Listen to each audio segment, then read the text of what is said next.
Good evening, folks, and welcome back. Such a pleasure to be here. Such a pleasure to see so many familiar faces. I think, as I've said before, we're very lucky here to have a very special community of enthusiastic musicians, both neophytes as well as veterans.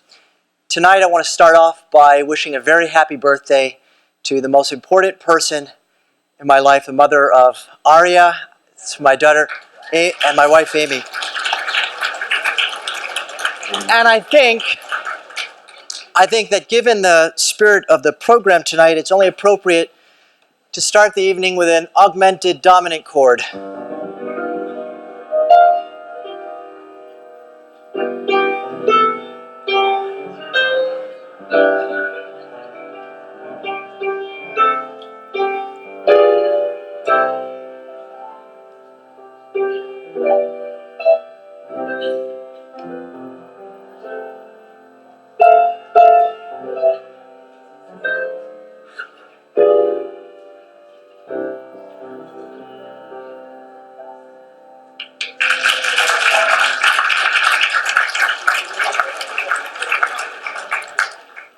Happy birthday, Amy. And I love you for being here. And I'm sorry that it seems to be that every time your birthday comes around, I've always got a lecture. So thank you for being here. The baby is here, yeah. She's a scholar in training, She's very enthusiastic about all sorts of music. Alexa, play Shostakovich. Is that really appropriate for a 2-month-old? Well, I think maybe it would be appropriate to start tonight's program by talking a little bit about the rendition of Happy Birthday that I just played. Because one of the most nebulous aspects of jazz, I think, is exactly what makes music sound jazzy. It would be very easy to listen to something and say, oh yes, that sounds very jazzy. But what does that mean? To understand that, we have to get into the nuts and bolts of a little bit of music theory. Now, some of us in this room love music theory, right? Perhaps you took a class on a college campus, or maybe you learned about this very esoteric concept known as the circle of fifths. One of the myths is that jazz musicians, they don't read music, or they somehow just they're always improvising, and so therefore it's not really necessary to understand music theory. I would argue that the antithesis of that statement is true. Jazz musicians tend to have very polished chops when it comes not only to the virtuosity they display on their respective instruments, but also when it comes to the cerebral understanding of what's happening in the music. Take, for example, this short, humble rendition of Happy Birthday. I could have begun it on a simple, what we call dominant triad.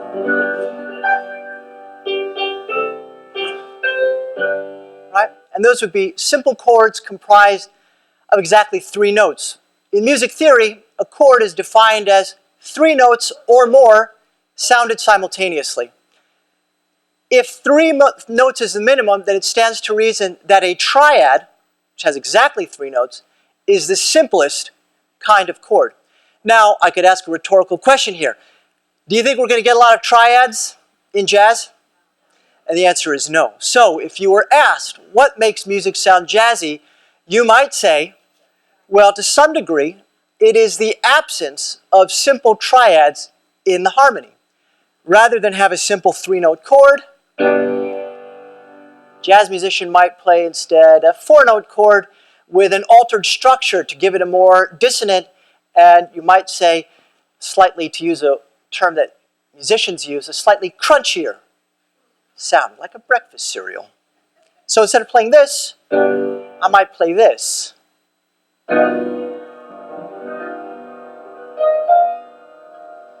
Instead of playing, I might play this. Now, if you're an astute listener, and this is something we do on the college campus, we torment music majors with something called ear training. And ask anyone who's taken ear training, it can either be your favorite subject or it can be medieval torture. It depends on how your ears are. And that's not something that you can sort of cram. It's not like memorizing dates for a history exam or formulas and algorithms for a mathematics exam. Hearing is a much more abstract phenomenon, and it's difficult to put your finger on exactly why one person can hear something very clearly and why another person might struggle, even if those two people started studying at the same time, played the same instrument, grew up in the same house, etc. Now, if you had really sensitive ears, you might hear that this chord has an augmented triad with a dominant seventh, which then moves to a tonic major 7 with a 6-5 paginatura,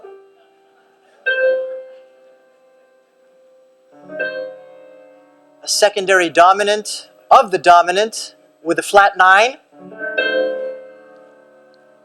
to the dominant but with an added 13th. So you're getting a sense, I think, even in the first 2 bars of this jazzy version of Happy Birthday, how complex jazz harmony is. And in fact, many a gifted, facile, classical musician might really struggle with this.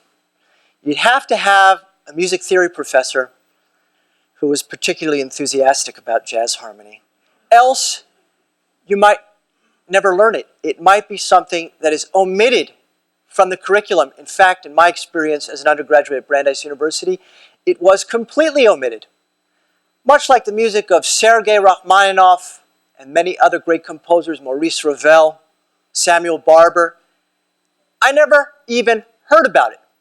Now, as a footnote to this story, I started playing jazz at a rather young age. In fact, I was just finishing up junior high school when I began playing. And of all the idioms within jazz that I first was drawn to, it was bebop, which is arguably one of the most complex styles of jazz. In fact, we're going to talk quite a bit about bebop today. So perhaps that tells you a little bit about my own proclivities as a listener and as a performer. I always gravitated towards intricate styles of music. Perhaps it explains why I wrote my dissertation on the music of J.S. Bach. When it comes to complexity, intricacy, embellishment, ornamentation, simultaneity, polyphonic, contrapuntal textures, Bach is at the apogee of music history when it comes to all those things. And it's been said that Bach's music is the most complex music to have been written really until the 20th century. And to some degree, I think that is true. You could compare Bach to Wagner or Bruckner or any of the other late romantics, and you would find their music to be complex as well, but for different reasons. So when we say that music is complex, it could mean any number of things. There are many ingredients that make different types of music complex. For Wagner, the music is complex on account of the harmony. I've talked to you about augmented 7th chords. I've talked to you about secondary dominant 7 flat 9 chords.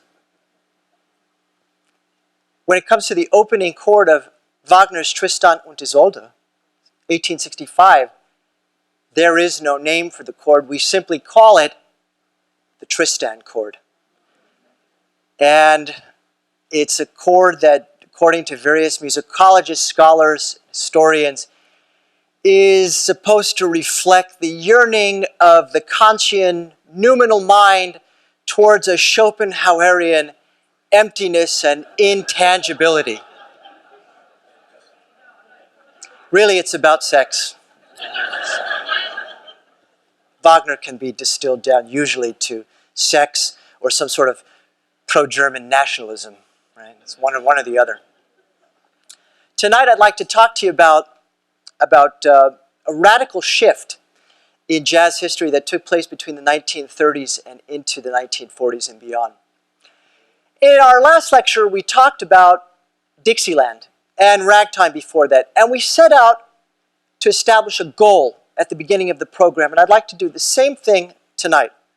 Last week, we set out to understand how to orally distinguish between different types of jazz.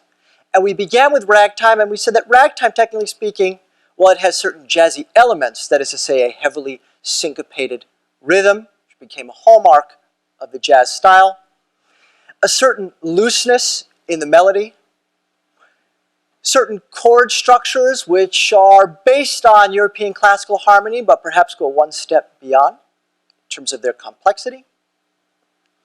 But ragtime is not jazz. It's like a G flat and a B. Two tones. It's a little bit wider than a major third, though. I was going to have to do some research into that. Why is ragtime technically not jazz? And we said the answer is because it lacks improvisation. And improvisation is one of the pillars of jazz. In order for a musical style to qualify as jazz, it should have some sort of improvised element. We also said that ragtime was a genre that exists predominantly for the piano solo, although not exclusively. And in fact, we talked about Scott Joplin, and I mentioned ever so briefly that at the end of his career, Joplin was, in fact, working on larger scale idioms, including an opera, Tremonisha. Joplin died in 1917. We then talked about Dixieland, and we said that jazz in the 19-teens and 1920s really starts to coalesce into a recognizable form in New Orleans. Then it makes its way over to Chicago and New York. We have a sort of triangle of innovation. And we talked about some of the figures associated with this early style of jazz, which is sometimes called hot jazz, traditional jazz, or my preferred term, which is Dixieland. It has a more poetic flavor. I think some would agree. We talked about some of the distinguishing factors, how we can listen to Dixieland and know that it really is music from, say, the 1920s.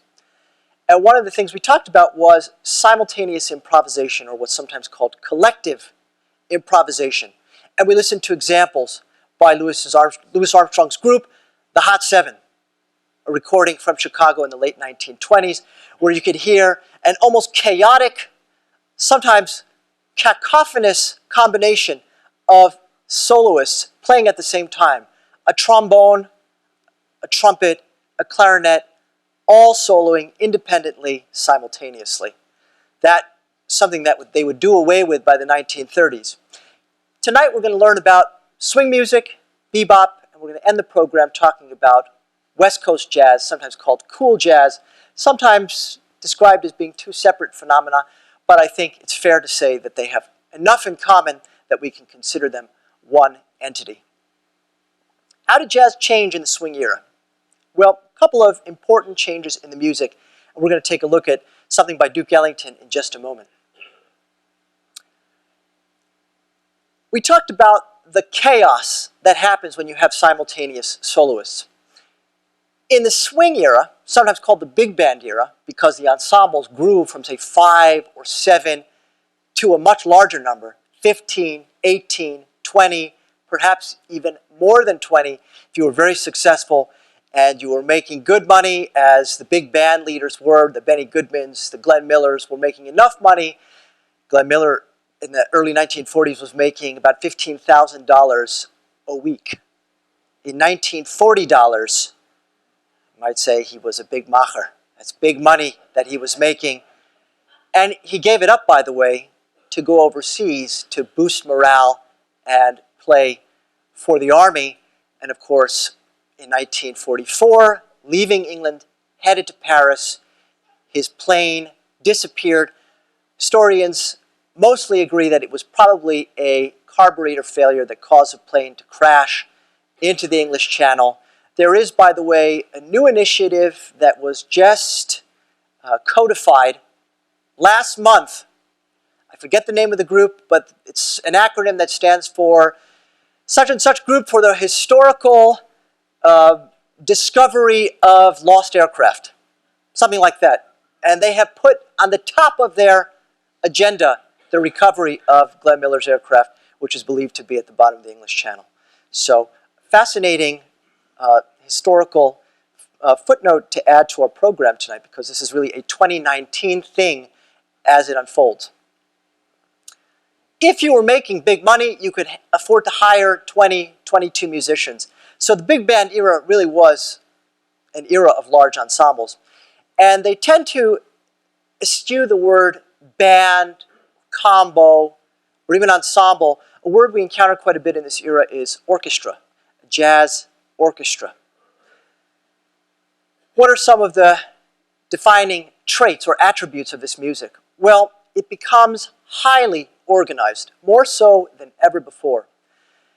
Collective improvisation is mostly a thing of the past at this point, although it will be resurrected in the future, most notably by Charles Mingus, who was not only an advocate for collective improvisation, but also has, I think, one of the most clever jazz record titles of all time, Mingus Among Us.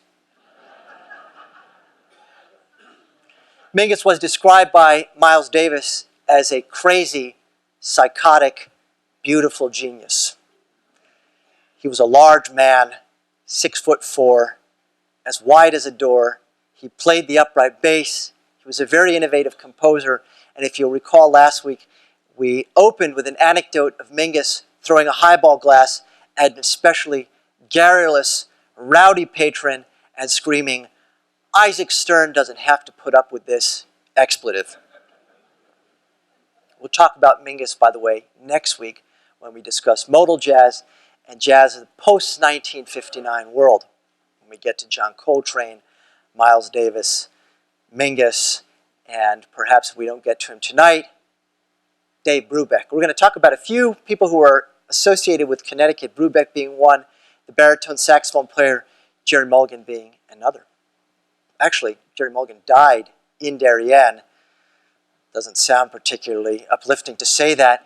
I would say he was born here, but he wasn't. He was born in Queens, and having grown up in Queens, I could say I'd much rather be in Darien than anywhere in the borough of Queens. Anywhere. Then again, I'd rather be at the Darien Library, Pat, than most places. This is, as I've told Pat many times, this is it's a very, very special atmosphere here. So things are organized to a tremendous degree. And what that means is that they're notated, they're written out. Remember we talked about jazz orchestras? We're going to have sections just as you would have in a symphonic orchestra. Except those sections are going to be comprised of the following. A rhythm section, which would involve typically piano, bass, drums. You're also going to have a horn section. The word horn, as it's used in jazz, can be ambiguous and occasionally misleading. It does not refer to French horns.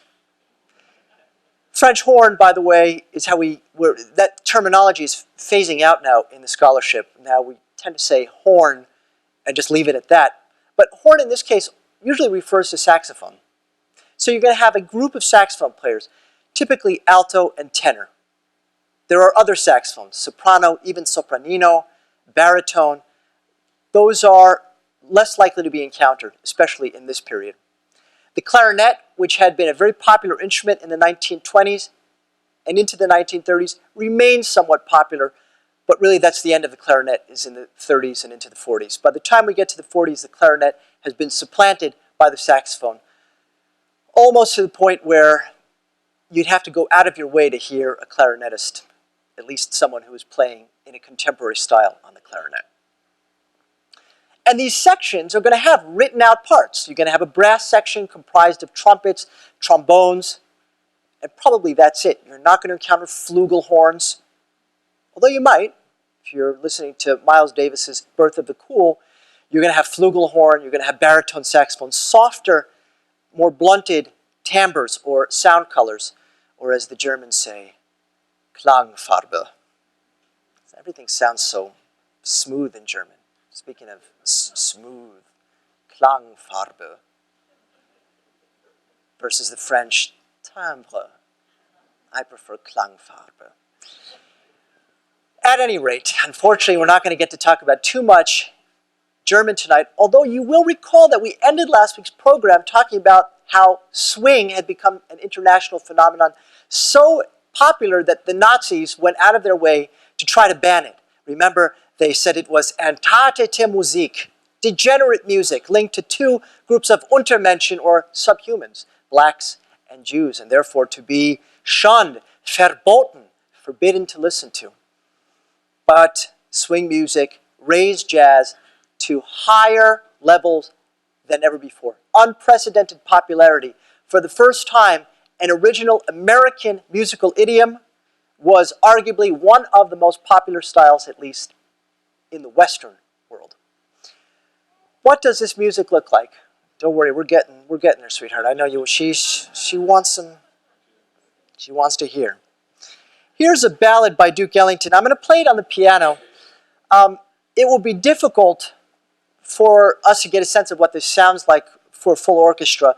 But what I'd like to demonstrate here is what this music looks like when it's notated in shorthand. Jazz musicians have a very specific kind of shorthand, sometimes called a lead sheet.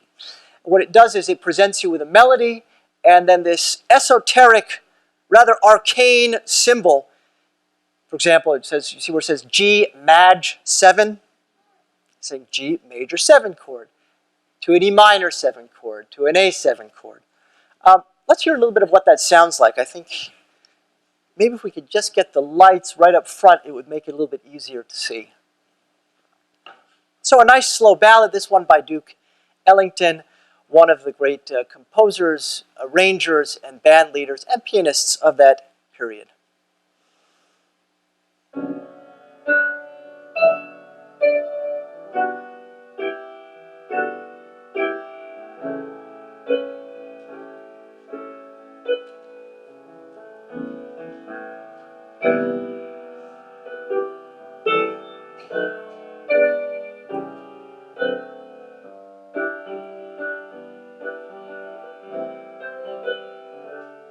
And we repeat.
And that's what we call the tune, or as jazz musicians would sometimes say, the head.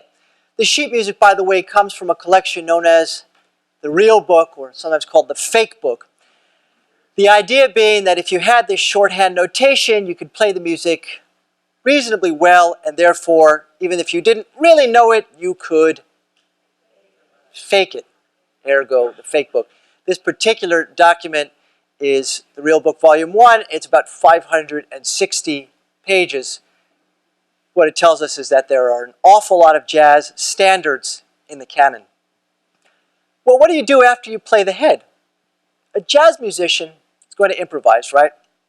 And in fact, as we said last week, in just about every era of jazz history, improvisation plays a cornerstone role in shaping the music and the identity of the soloists, right? You're going to be able to hear something and say, wow, that sounds like John Coltrane, or that sounds like Charlie Parker, or maybe you'd even hear it and you say, that sounds like Pharoah Sanders, or Albert Ayler, or any number of other musicians, the last two being certainly more obscure figures than the former two.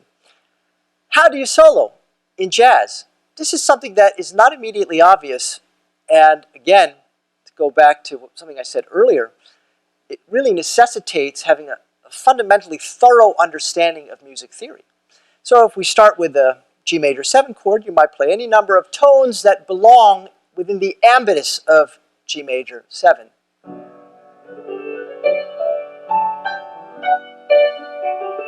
Now to A7.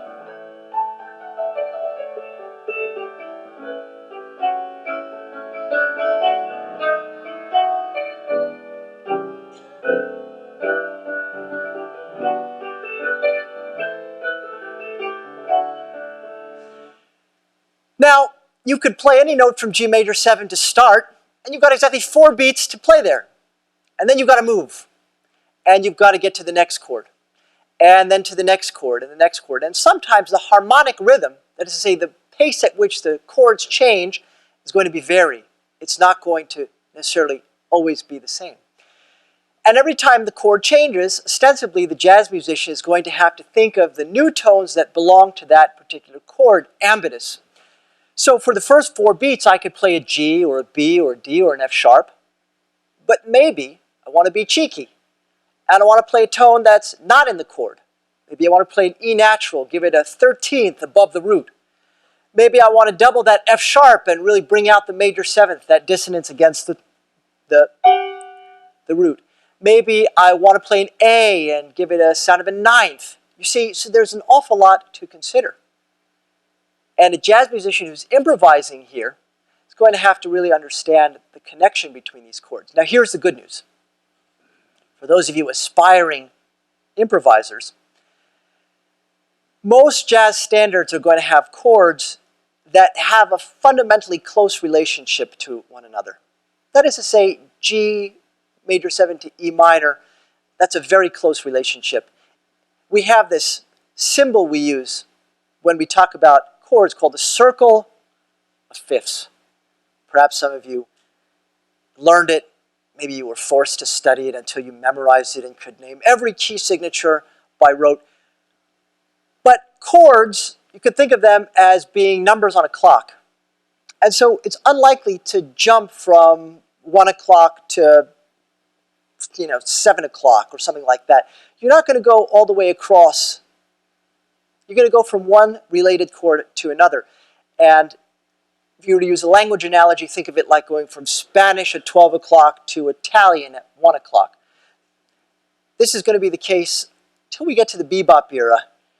And then all of a sudden, the chords are going to have a much looser connection. So much so that by the time we get to John Coltrane's Giant Steps in 1959, which is a very bebop-influenced tune, you're going to be hearing chords which have about as much of a relationship as Italian does to Javanese or Japanese or Swahili or something that has really nothing fundamentally phonetically in common, grammatically, etc., to extend the language analogy. We're going to see some examples of that. I want to wrap up the swing era discussion by talking about Glenn Miller, whom we alluded to earlier. Miller was one of the most successful band leaders of the big band era. You're going to see a video here, which is actually a clip from a movie from the early 1940s. So you'll see sort of a staged, curated version of what this might have looked like, but it's not dissimilar from how it might have looked in real life. You're going to see people dancing. Swing music, as the title suggests, was very much a genre that was intertwined with physical motion, dancing, and therefore it was a youth movement. It was something that was condemned by some, certainly ruffled feathers of others, typically in the older generation, because, of course, when people are dancing and sweating and cavorting and socializing, they're touching, there's immodesty, and of course, if you were a concerned parent back then, you would be concerned that it would lead to some sort of promiscuous sexual behavior, and that was, of course, undesirable if you were in the older generation. If you were in the younger generation of the swing movement, this was the apex of entertainment, right? You got to listen to great music played by great musicians, and you got to dance, and there were prescribed dances, some of which are well known and even done today. There are people who still practice swing dancing. There are swing dance clubs on college campuses. So the style of swing dancing will be familiar, I think, to many visually. Remember, we said that swing music is very organized. There's no collective improvisation, and even when an instrumentalist is improvising, typically it's backed up by a section that are going to be doing what's called playing hits. That is to say, specifically synchronized, coordinated, sort of backing accents, which are fitted to propel the music along its chord trajectory or chord changes. So you'll see that in the video here. Glenn Miller himself unusually was a trombonist. most of the historically really prominent figures in the jazz world were trumpeters or perhaps saxophone players. The saxophone, I think, is kind of a symbol of jazz in many ways. Or maybe drummers or pianists. But there were some great trombonists as well. Glenn Miller certainly comes to mind. So here is one of the most well-known tunes from that period. Here's In the Mood. And again, you'll see the different sections. You can see the way they're arrayed here. Very neatly organized, even from a spatial configuration perspective. Very different from what we saw last week, where the musicians seemed to sort of just be hanging around in a rather random, arbitrary formation. Here, you'll notice they're wearing coordinated outfits. There was a real sort of polish to this style, and that reached a kind of apex of its own in 1938 when Benny Goodman brought his swing orchestra into Carnegie Hall. Carnegie Hall was opened, I think, in 1891 or something, and had been hallowed ground, the home of Beethoven and Brahms and Haydn and Mahler, and all of a sudden, here it was in 1938, playing host to Benny Goodman and his jazz orchestra. Can't be overstated the sort of social impact of this event. It's a very famous moment in jazz history, and what it symbolically represented was the cultural elevation of jazz to a level of art music rather than it being a sort of popular movement. So here is a great example. So we have this elaborate head that takes up the first minute of this 3-minute clip. Music in that period would have been limited to about 3 minutes in a recording, and that was due to the technological limitations of the studio at that point. It was what you could fit on one side of a 78 RPM record. So obviously in a 3-minute tune, if we're going to start with a minute of essentially what is the melody or the head, then you could tell that a lot of what's going to be played is already sort of organized and programmed in advance. Now we get a tenor saxophone solo. You can tell it's a tenor saxophone because of the curve at the top of the horn. And you'll hear that as the tenor saxophone player is soloing, the orchestra is going to be playing those hits that we talked about, those really tightly synchronized, coordinated accents, really is what they are, that are going to propel the soloist forward.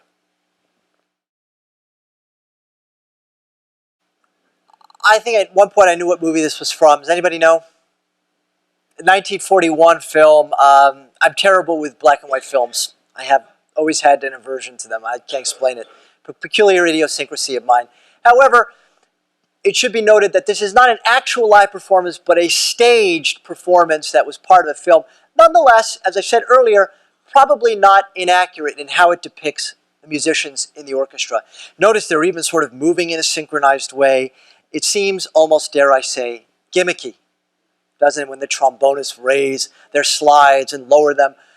But it gives it that tightly coordinated patina, that sort of outside shell which is lacquered and polished, and it presents a very, very sophisticated and refined style of jazz. They've done away with some of the chaotic simultaneity of the previous era, and the swing period is really dominated by a lot of music which is written out in advance, a lot of tightly coordinated music played between different sections of the orchestra, and therefore as listeners, I think we'd feel very confident after tonight, if we weren't already, identifying music either from the Dixieland period and now from the swing period. So we're smarter now than we were a half hour ago. And that's the great thing about being in a library. You get smarter. It's true. So, why did the swing period end? Why did the swing bands die out? Really, if you think about it, most historians say the swing period dates to about 1933 and is really over by the end of the Second World War. Why? What were some of the contributing factors leading to the demise of this very, as we said, very palatable, very accessible, very polished style? Why was it so ephemeral in its popularity? Gesundheit. Let me suggest a few reasons. Number one, World War II.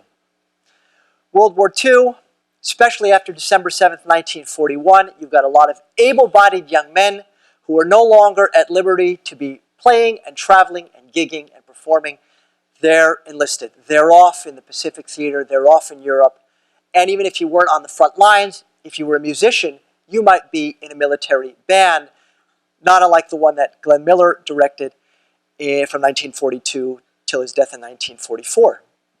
And your job would be to provide entertainment in the barracks, on the bases, and to boost morale, to provide a little bit of diversion and entertainment for the soldiers. That's number one.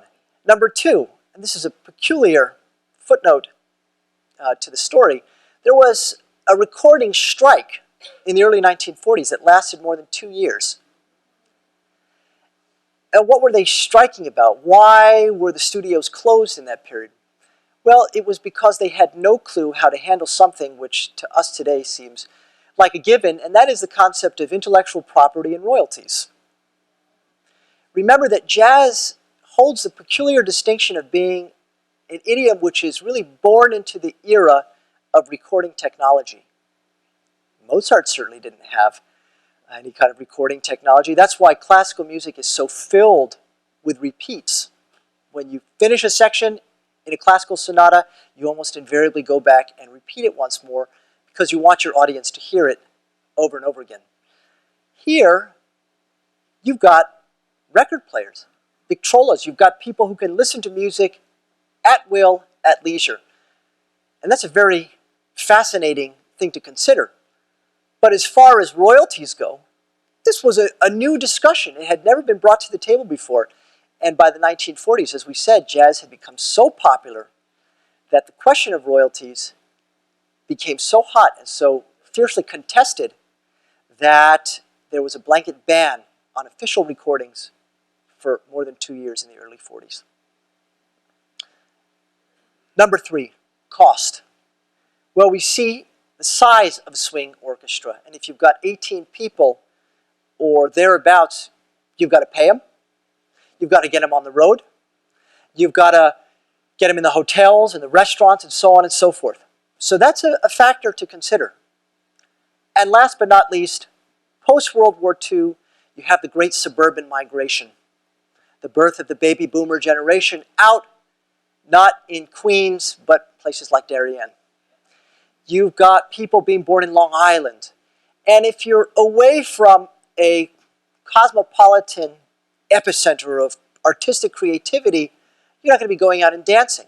Also, as many people here can attest to, in the post-World War II era, a lot of people were having babies.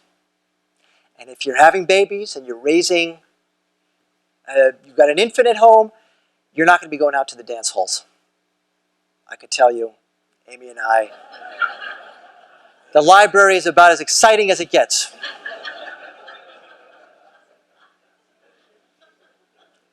So those are some reasons that we could say contribute. If someone were to ask you, what happened to the big band era? Why did it last such a short amount of time? Why was its existence so ephemeral? You would say, well, for all the reasons we just discussed.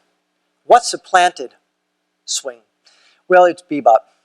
Bebop is a funny word. The etymological origins of bebop are a bit difficult to trace, much like jazz, which was originally spelled J-A-S-S, and the first use of it dates to the early part of the second decade of the 20th century. Bebop dates to this period, 1940s, and it seems to be the case that it's just a nonsense phoneme that was invented because the music was so fast, so virtuosic, that you couldn't really sing along with it. So you would just kind of scat along on syllables that resembled B or bop. Can't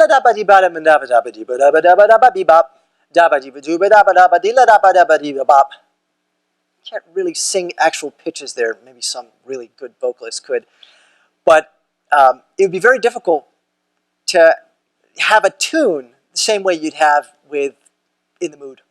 In the Mood, we could hum it, we could whistle it, we could sing it. It wouldn't be a difficult thing to do.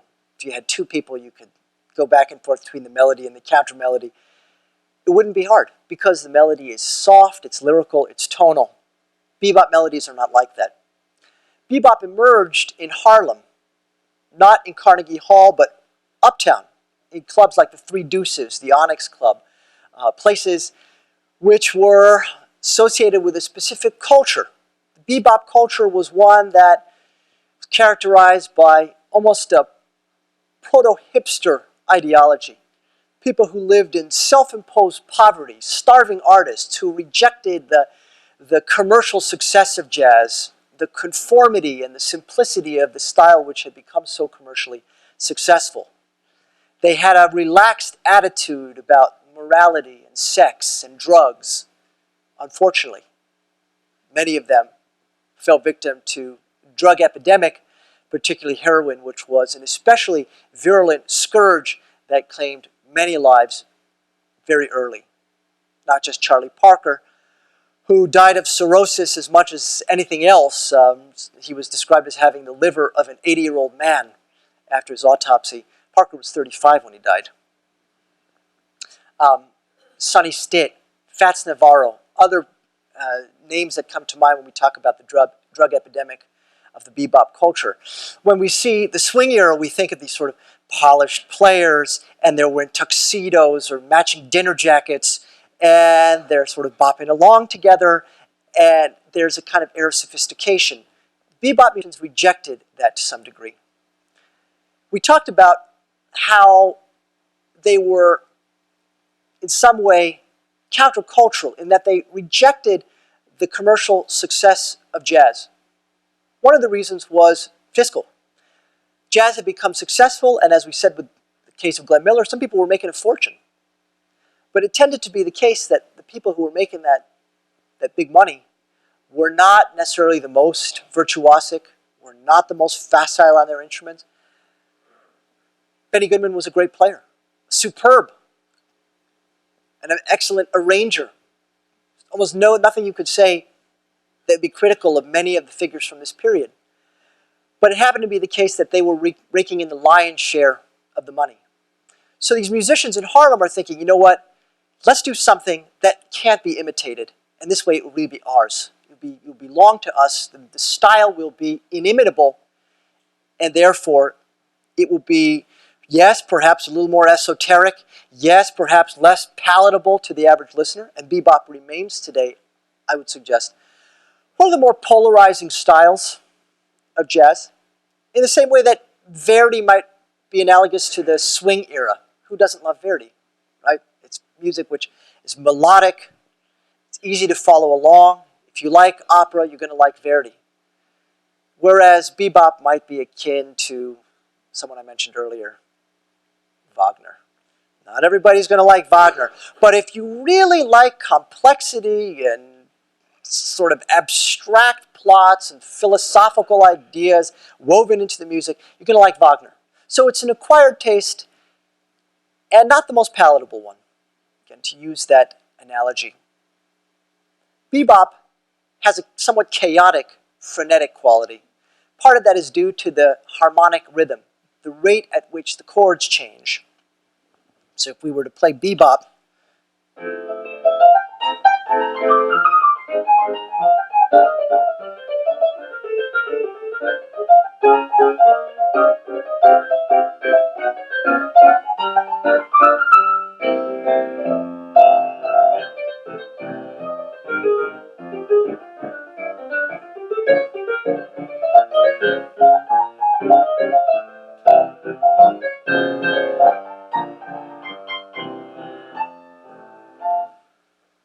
it has a kind of slow tempo, actually.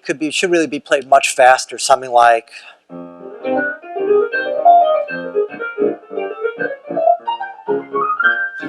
It just becomes incoherent at some point, right? And if you're playing at, let's say, 240 beats per minute, well, that would mean how many beats per second? 4 beats per second. And you could have 2 chords per measure of 4/4, meaning that the chords are changing every half second. And every chord, as we said earlier with our language analogy, might have a very distant relationship to the previous chord. So to be able to play a bebop melody that's written on the page, you've got to have extreme dexterity, tremendous facility with your instrument. But to improvise in the bebop idiom, you have to be not only facile on your instrument, but you have to have a powerful cerebral understanding of the style. Remember, it was, I don't want to say invented, it was pioneered by musicians like Charlie Parker, like Dizzy Gillespie, Bud Powell, Thelonious Monk, people who were trying to create something which could not be imitated. And for that reason, it remains today a sort of crucible for any jazz musician. If I can add another personal anecdote as a footnote to this story, when I started playing an instrument, my first instrument, may surprise some of you, it was actually saxophone. There's 2 or 3 people in this room right now who knew me as a teenager. And so you'll remember that I played my saxophone, and God bless my parents for their patience in indulging me, my long hours of practicing saxophone. I admittedly always had a facility with reading music. I don't know where it comes from. Nobody in my family is a musician. Even in my extended family, there are no musicians. Some great singers, but none who could read music. I always gravitated towards sheet music. And I remember going to my high school jazz director and I said, you know, I'm practicing a lot, what should I play? And he said to me, play Charlie Parker transcriptions. So, okay, Mom, can you take me to the music store? I've got to get these things called transcriptions by a guy named Charlie Carter, I think. So I get the transcriptions and I go home. And it was this moment of, what am I supposed to do with this? If I play it at 60 beats per minute, great. But I've got to play it 4 times as fast if I want to follow the instructions on the page. It was a rude awakening, you might say. I was like a balloon that had been inflated, and all of a sudden, someone had taken a needle to that balloon, and that needle was called Charlie Parker transcriptions. We're going to look at one in a moment, and you're going to see just how intricate and complex the bebop idiom is. Again, this music, because we've set this goal for ourselves to try to be able to orally distinguish, that is to say, use our ears with a blindfold on and say, yes, this is Dixieland, this is swing, this is bebop. We want to get so confident that if this is the double jeopardy, daily double at the bottom of the category, you're going to have ironclad confidence in your response. So, how do we hear bebop? Well, let's take a look at a transcription and see if we can follow along. We start with the head. The head, of course, is the tune. And the tune, this part that's written out is not the improvisation. I'll call out when the improvisation starts. Personally, I think you'll recognize when it starts. One of the ways you'll hear that one part is written out and one part is not is that the part that's written out will be doubled. That is to say, the melody will be shared by a saxophone, and in this case a trumpet, playing simultaneously in parallel. So therefore, it has to be coordinated. It has to be something that's written out in advance. Here is Charlie Parker's confirmation.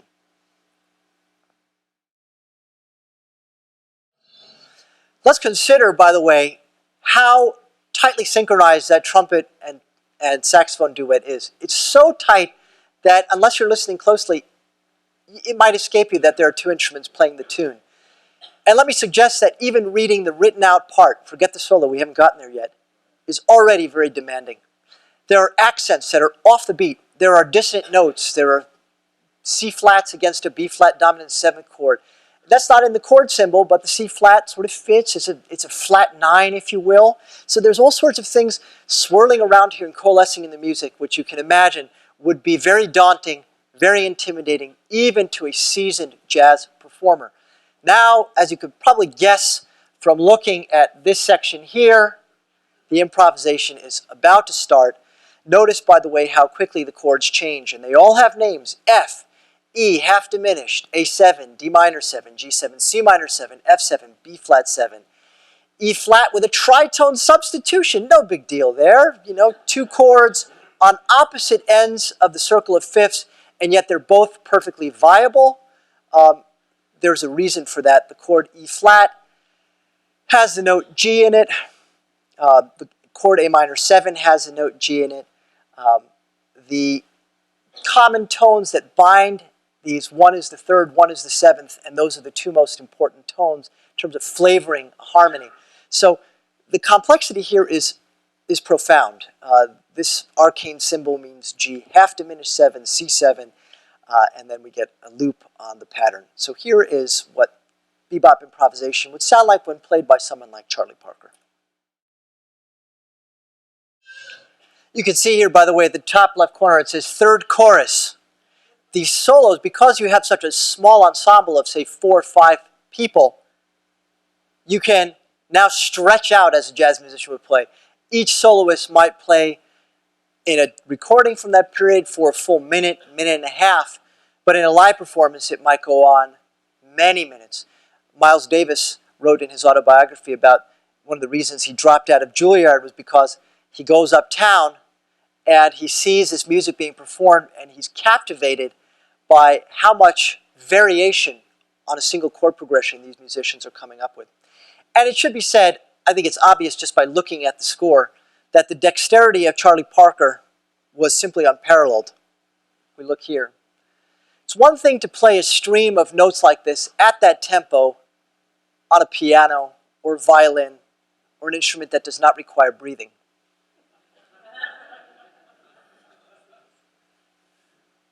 How does one fit that many notes at that tempo and articulate it cleanly? Well, it tells you a lot about Charlie Parker. This was not just a degenerate drug addict. He was not just some deadbeat who was behind on paying his musicians, which he was, or was duplicitous in his business dealings, which he was. You've all heard the expression, you can't trust a drug addict, and that's true. Nowadays, we treat drug addiction as a disease, and we have clinics and rehabilitation facilities, and we try to help people who suffer from these diseases. Parker was a hopeless heroin addict. It started when he was a teenager. He was gigging in the Midwest, and he was in a van, and the van hydroplaned apparently on an icy road, and he sustained a back injury. He went to a hospital. What did they give him? Morphine. And he became addicted to that sensation. When he went out to the West Coast in the late 1940s, they didn't have heroin out there, so he became a really, really profoundly warped alcoholic. And when I say warped, I mean so much so that he was drinking in excess of 1 liter of whiskey a day. He would go into the studio. In fact, there are stories about him falling over in the studio and playing the first 8 bars before literally falling over, or swinging in a rather chaotic fashion off to the side, such that they had to take a cut, take a break, have him sober up before they could come back and complete the recordings. Those recordings, by the way, from the late 40s, somewhat controversial. Parker himself was infuriated that they were released. He felt that it reflected his playing in a very negative way. But some later jazz musicians describe them as being some of the most beautiful things he ever played, that there's a raw vulnerability in his playing. Charles Mingus, about whom we've said a few things already in this lecture series, famously extolled and exalted those recordings of Charlie Parker, clearly inebriated, and yet still somehow facile in an unparalleled way on his alto saxophone. The bebop phenomenon was always a kind of exclusionary one, by design, as we've said. These musicians were trying to forge a style which was inimitable. They were buoyed up by music journalists of that time, writers, people who were going to see this music and said, this is something really special. This is something visionary and unique and novel. A lot of established jazz musicians had a very contrary opinion. Louis Armstrong, about whom we said quite a bit last week, a pioneer in jazz history, someone who had a career that lasted half a century, playing primarily in his familiar Dixieland style, was reported to have described this music as sounding like Chinese music. Well, I can tell you, having lived in Sichuan province for a brief period, it doesn't sound anything like Chinese music, of course. We know that. But what Armstrong was getting at was that it was unintelligible to him. It was incoherent. It lacked any sense of formal organization. And I think having juxtaposed it, it's impossible to mix the two up, wouldn't you say? So we're smarter now than we were 45 minutes ago. Charlie Parker died in 1955, and his legacy is a very rich one. He was known as Yardbird or Bird. There's a number of compositions that are intertwined with his moniker. For example, Bird Gets the Worm, Ornithology, Yardbird Suite. In addition to writing music and playing at blisteringly fast tempos with perfectly articulated 16th note rums like the ones we saw here in this transcription. By the way, chicken and an egg, just to clarify, the recording comes first, and then somebody with really good ears and a lot of time sits down and transcribes. Once again, to bring you into, give you a window into the world of college music theory, one of the especially torturous tasks that music theory students have to endure. Some of them like it, but we suggest that would be a real oddity if a student like this. It's called dictation. Probably gives some people the willies just thinking about it. Dictation essentially takes place when the instructor sits at the piano, plays something, and then says to the students, "What did I play? Who can write it on the board?" So imagine taking dictation with this. There are not many people who like dictation or music theory in general for them. It's too bad. There are some people who like it. I even have a student this semester who is not registered for music theory. She's not even a music major, and yet she comes and takes ear training classes for fun. I suggest that that student is a very special student for more reasons than one. Yeah, she may be here right now. As with any style of music, there's going to be a backlash to an existing trend.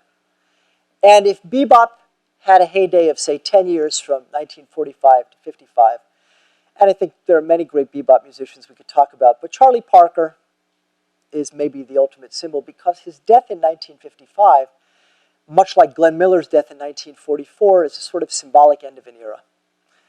Parker, by the way, before he died, made some very interesting recordings, including some with a classical string quartet in the 50s. Beautiful recordings. I encourage you to get out on the Google machine and just look for Charlie Parker with string quartet. He was very interested in classical music. As I intimated earlier, his understanding of music theory was profound.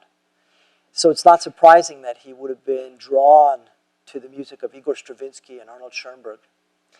And in fact, Gunther Schuller, in a famous lecture given at my alma mater at Brandeis University, would coin a term to describe this melding, this fusion of classical elements with traditional jazz. He would call it third stream. And Parker, although he's not often associated with or credited with this particular issue, is really a pioneer of third stream music. We're going to end today's program by talking about the backlash against bebop and the establishment of a new style which is sometimes associated with California and is therefore called West Coast jazz or sometimes cool jazz.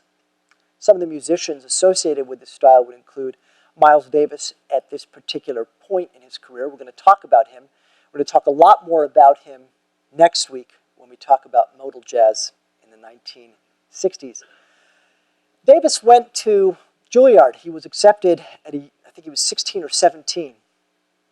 I think it's not unreasonable to call Davis a prodigy. He had perfect pitch, so the ability to hear any tone or group of tones and to immediately identify those tones, to play anything by ear. It's a great gift, but as I tell my students, it's a party trick. It's a nifty thing to have to impress people when you're hanging out. What tone is this? C. Great. What about this? G. B flat. It's nice. It's not necessary to be a great musician. However, it's certainly advantageous. At Juilliard, Miles Davis shares a story about sitting in a class, music history class of some sort.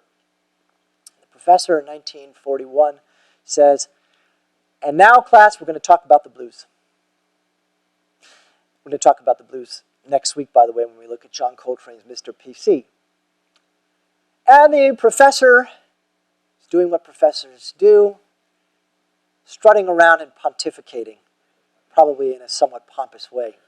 This particular professor is never named, but apparently what the pedagogue, quote, said here was, we're going to talk about the blues. Everybody knows that the blues is a genre that's associated with sadness and grief, and black people sing the blues because they're filled with grief and lamentation, and therefore that's what the genre is associated with. Miles Davis raises his hand, and he says, "My daddy's a dentist, and we're rich.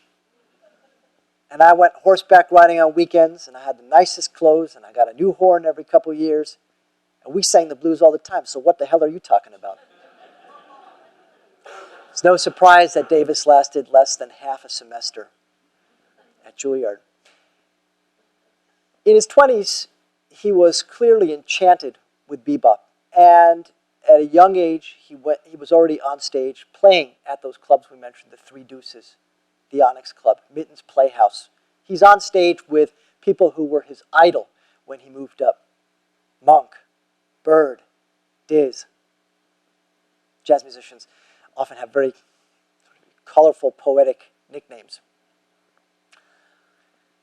See, she's back just in time for the cool jazz. You skip bebop, probably a good thing.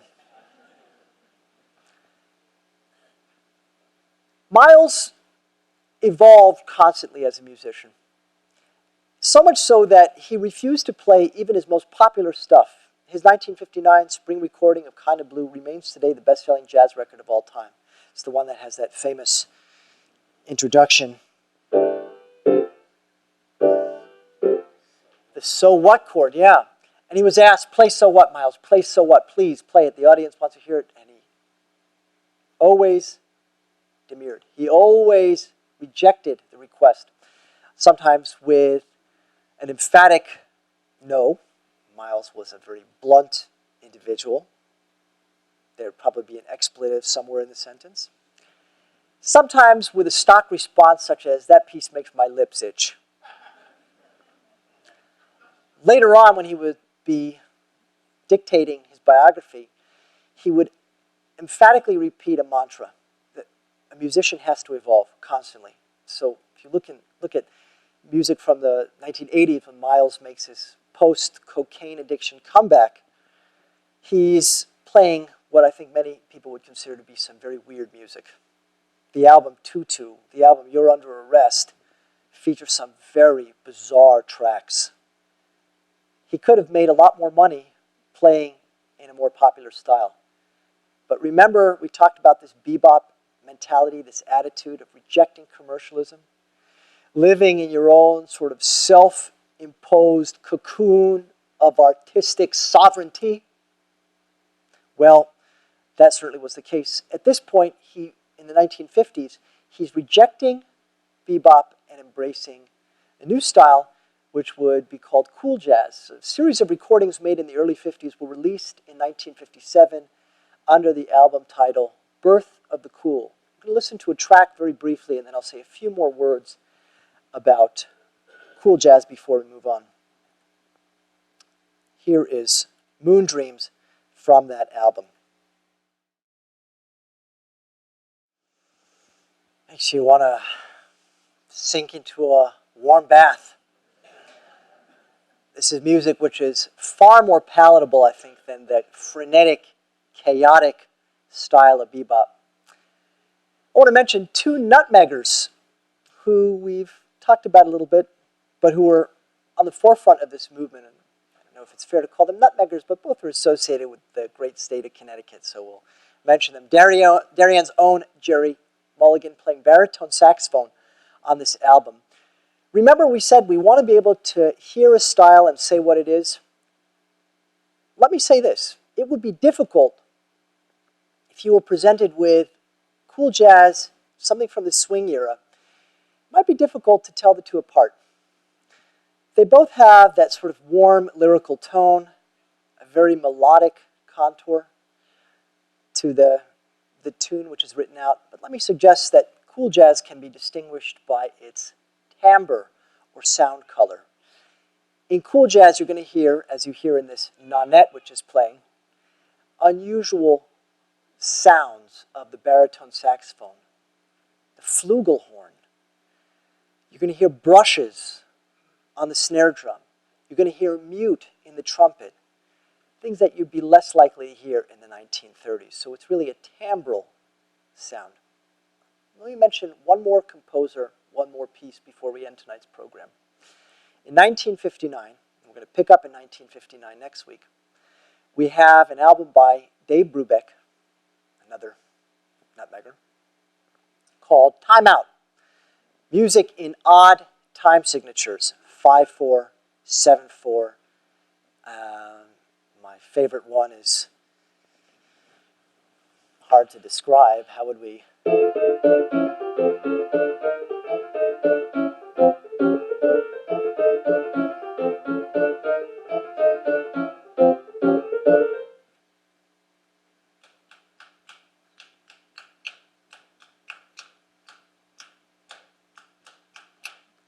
Well, if you wrote it in 9/8, you'd have to write 2 plus 2 plus 2 plus 3 over 8 for 3 measures, then 3 plus 3 plus 3 over 8.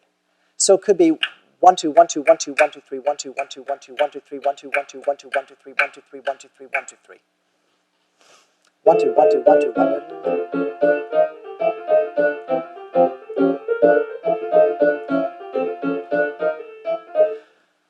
Well, that's one of the more chaotic pieces that Brubeck wrote. What I would suggest that quartet was best known for is maybe the iconic sound of the alto saxophone played by Paul Desmond. Paul Desmond, Stan Getz, these are people who are on the cusp of this new era, and they're pioneering a new sound, one which is based on a smooth, lyrical approach to playing the saxophone, rather than this driving, straight ahead, again, somewhat honking timbre that we encounter in the recordings of Charlie Parker. Two totally different approaches to playing the saxophone. So different, in fact, that they may sound like different instruments. And Paul Desmond's sound is prominent, I think, in the public's ear because many people would immediately recognize.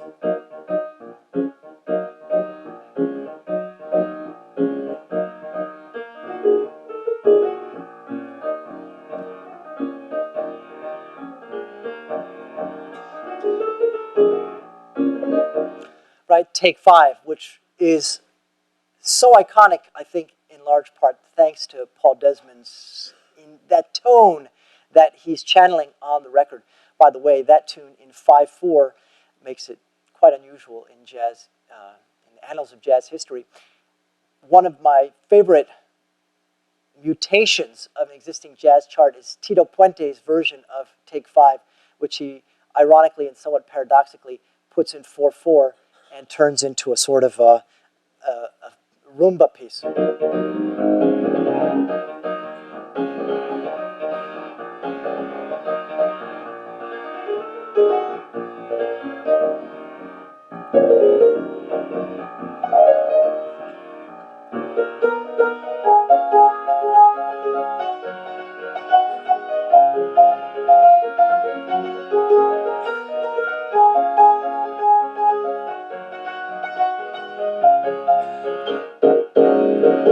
Very different from Brubeck's incarnation, however, a very fresh take on such a historic piece.